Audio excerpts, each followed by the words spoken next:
ចាសួស្តីបងប្អូនទាំងអស់គ្នាថ្ងៃនេះខ្ញុំក្រុមបង្ហាញពីការអានមេរៀននៅក្នុងសៀវភៅចំនួនភាសាខ្មែរថ្នាក់ទី1ភាគ1មេរៀនស្ពានទី1ស្រៈនិស្ស័យស្រៈអៃការស្គាល់សូរអក្សរថ្មីពាក្យដៃមានសូរចុងអៃពាក្យខៃមានសូរចុងអៃពាក្យចៃមានសូរចុងអៃការស្គាល់តួអក្សរថ្មីពាក្យដៃមានសូរចុងអៃការវឹកហាត់សរសេរតួអក្សរថ្មី1 2 3 4 5ស្រៈអៃការអានព្យាង្គនៅក្នុងតារាងទី1ជួរឆើកអៃកៃខអៃខៃចអៃចៃឆអៃឆៃការអានព្យាង្គនៅក្នុងតារាងទី2ជួរដេកកអាកាកអេកេកអៃកៃ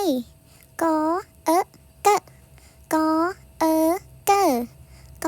អូកកអូកូកអ៊ូគួកអាកា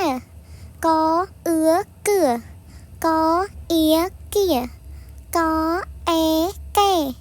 កអែកែកអៃកៃការភ្ជាប់ពាក្យទៅនឹងរូបភាពពាក្យខៃអបភ្ជាប់ទៅនឹងរូបភាពខៃពាក្យខែអបភ្ជាប់ទៅនឹងរូបភាពខែពាក្យចៃអបភ្ជាប់ទៅនឹងរូបភាពចៃការអានអត្ថបទខ្លីកៃឆៃខៃកៃឆៃកែកៃ